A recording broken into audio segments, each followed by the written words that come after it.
Hello guides, দেখেন এখন কিন্তু বর্ষাকাল শেষ, শুকনার মৌসুম চলতেছে। তাই এখন গ্রাম অঞ্চল সবাই পুকুর নালা সব পানি সেচতে আছে, মাছ ধরতে আছে সবাই। এগুলো সব পুকুরের মাছ। দেখেন অনেকগুলো মাছ উঠেছে। এগুলোর মাছের বয়স বেশি দিন না। এই বর্ষার সময় মাছটা ছাড়া হয়েছে। বর্ষা শেষ গরম চলে আসছে, এখন পানি শুকায় যেতেছে গ্রাম অঞ্চলে, তাই মাছ ধরে নিয়ে আসছে পুকুরের। দেখেন কাদা মাখা মাছ, তরতাজা মাছ, কি সুন্দর মাছগুলো। তো এই মাছগুলো পেয়েছে। যতটুকু মাছ বেশি একটা ছাড়ে নাই, মাছ না ছাইরে এত মাছ পেয়েছে। মোটামুটি বড় সড়ো আছে, ছোট মোটো আছে।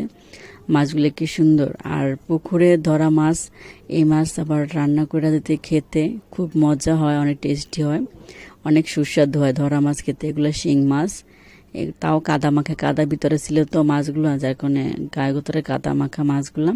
তো মাছ ধরে বাসায় নিয়ে আসছে, এখন পর্যন্ত ফ্রেশ করা হয় নাই। মাছগুলো সাইজ করতেছে ছোট বড়, বাইছা নিয়ে তারপরে এগুলো ধুইয়া পরিষ্কার করে কাটতে হবে। কি সুন্দর মাছ দেখছেন, খুব সুন্দর মাছগুলো।